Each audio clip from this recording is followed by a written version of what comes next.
बात करेंगे फॉर्मलता की। मोललता के बाद पढ़ेंगे फॉर्मलता को, और फॉर्मलता की भी परिभाषा बिल्कुल जैसी है जैसे आपने नॉर्मलता, मोलरता और मोललता को पढ़ा है। फिर से मैं एक बार 1 मिनट में रिवाइज करा देता हूं। जब आपने नॉर्मलता को पढ़ा था तब उसमें देखा था 1 लीटर विलयन में उपस्थित विलय के ग्राम तुल्यांकों की संख्या। 1 लीटर विलयन में उपस्थित विलय के ग्राम तुल्यांकों की संख्या क्या कहलाती थी? नॉर्मलता। जब मोललता की बात कर रहे थे तो उसमें क्या था? 1 लीटर विलयन में उपस्थित विलय के मोलों की संख्या। 1 लीटर विलयन में उपस्थित विलय के मोलों की संख्या क्या कहलाती है? मोललता। मोललता में 1000 ग्राम विलायक, या फिर इसको 1 किलोग्राम विलायक भी कह सकते हैं। 1 किलोग्राम विलायक या 1000 ग्राम विलायक में उपस्थित विलय के मोलों की संख्या क्या थी? मोललता। अब इसके बाद है फॉर्मलता। तो फॉर्मलता में आपको याद रखना है 1 लीटर विलयन में उपस्थित विलय के ग्राम सूत्र भारों की संख्या। याद रखना, यहां पर ग्राम सूत्र भार आएंगे। 1 लीटर विलयन में उपस्थित विलय के ग्राम सूत्र भारों की संख्या क्या कहलाती है?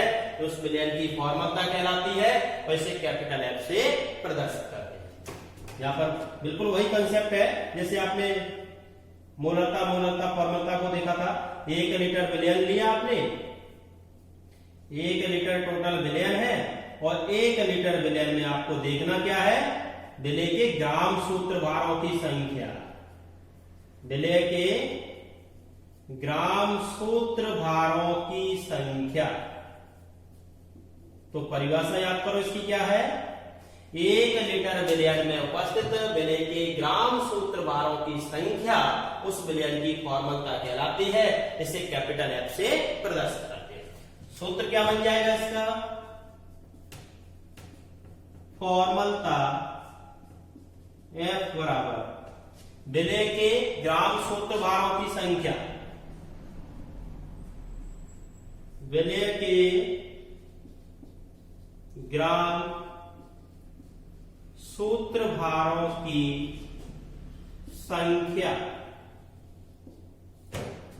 अपॉन विलयन का आयतन लीटर में।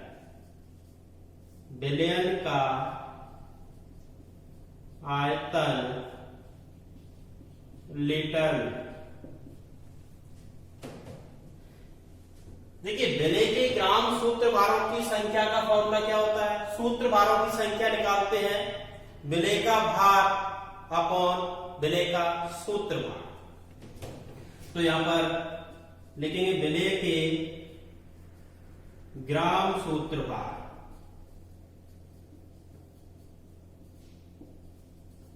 की संख्या।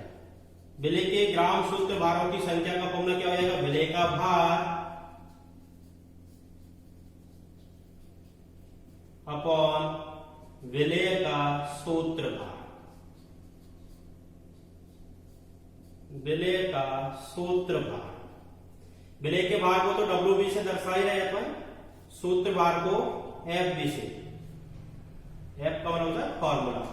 तो सूत्र भार मतलब फॉर्मूला ऑफ सॉलिड। विलय का सूत्र भार, विलय का सूत्र भार FB। ये वाला मान इसमें रख देंगे तो अतः फॉर्मलता बराबर क्या आ जाएगा? अतः फॉर्मलता बराबर आ जाएगा विलय का भार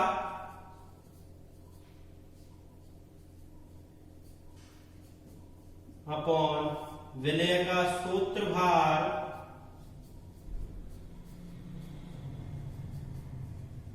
इनटू विलयन का आयतन लीटर में। विलयन का आयतन लीटर में। तो विलय के भार की जगह क्या ले रहे थे हम? WB। विलय के सूत्र भार की जगह FB, और विलयन का आयतन V, बटे आयतन किसमें है? लीटर में। लीटर वाला फॉर्मूला तो यूज ये करेंगे न्यूमेरिकल्स में, और इसी को अगर मिलीलीटर के लिए लिखेंगे तो कैपिटल F बराबर आएगा WB FB V मिलीलीटर में, और जब मिलीलीटर में करोगे तो ऊपर 1000 का इंटू हो जाएगा। इस तरह से दोनों ये फॉर्मूले हैं, इनको न्यूमेरिकल में यूज करेंगे। फिर से हम फॉर्मलता की इकाई लिखेंगे। फॉर्मलता की इकाई क्या हो जाएगी? ग्राम सूत्र भार प्रति लीटर, या सूत्र भार प्रति लीटर कह सकते हो, ग्राम सूत्र भार प्रति लीटर, या फिर इसको याद रखना सूत्र भार प्रति लीटर भी कह सकते हो, सूत्र भार प्रति लीटर या फॉर्मल। अब इसमें मैं आपको वैसे बता देता हूं। एक फॉर्मल विलयन किसे कहेंगे? ऐसा विलयन जिसकी फॉर्मलता कितनी हो? एक। जैसे अपन नॉर्मलता मोलरता हम पढ़ रहे थे, वही सब कंसेप्ट इसमें है।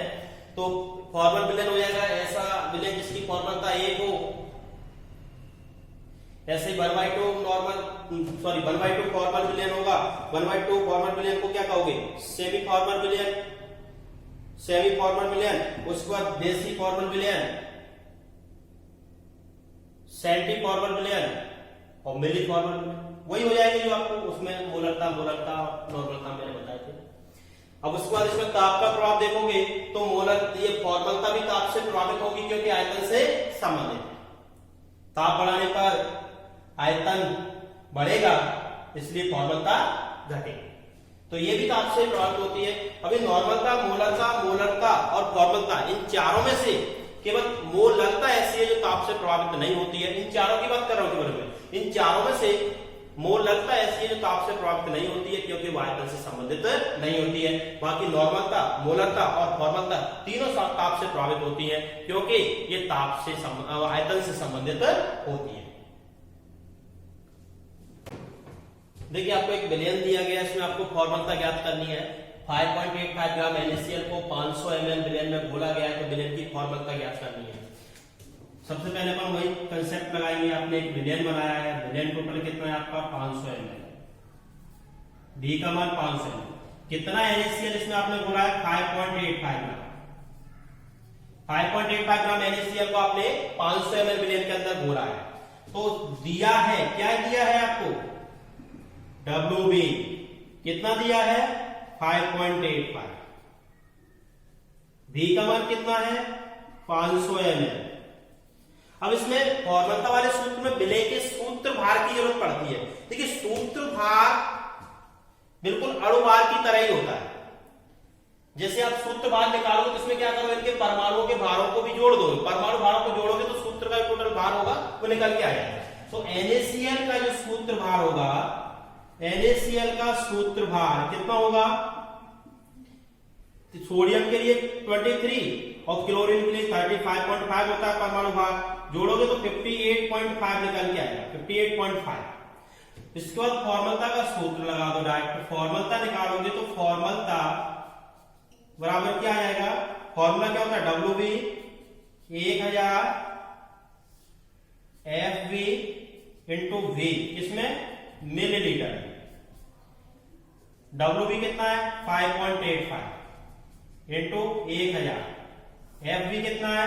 58.5, नीचे 500 ml आएगा। 500 से काटोगे 2 बार कट जाएगा। यहां से कम करो, पॉइंट हटा लो, नीचे 2 जीरो कट जाएंगे। पॉइंट के बाद जितने जीरो होते हैं जीरो उड़ा देते हैं, तो यहाँ पर 1 जीरो कट जाएगा। ये 585 से 585 कट जाएगा, 1 जीरो से 1 जीरो और कट जाएगा। 2/10, 2/10 का मतलब है 0.24। ये आंसर आ गया 0.24। न्यूमेरिकल सबके एक जैसे ही है। नॉर्मलता, मोलरता बस इसमें आपको एक बात याद रखना है। नॉर्मलता में अपन लेते हैं ग्राम तुल्यांकों की संख्या, मोलरता में मोलों की संख्या, मोलरता में मोलों की संख्या, और फॉर्मलता में सूत्र भारों की संख्या, ग्राम सूत्र भारों की संख्या लेते हैं। तो इस तरह से इसका भी न्यूमेरिकल कंप्लीट हुआ।